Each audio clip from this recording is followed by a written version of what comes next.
কল্পনা থেকে জাগো। পরিকল্পনা মাফিক কিছুই হয় না এই অভিশপ্ত পৃথিবীতে।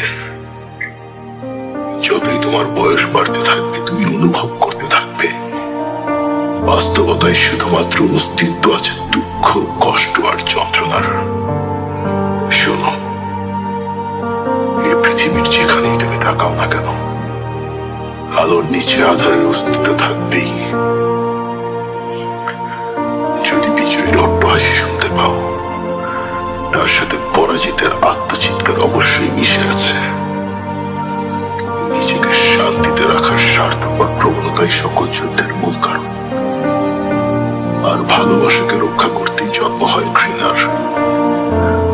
আমাদের অনুভূতিগুলোর একের সাথে অপরের আছে অবিচ্ছেদ্য সম্পর্ক, যা আমরা চাইলেও ছিন্ন করতে পারবো না। আমি চাই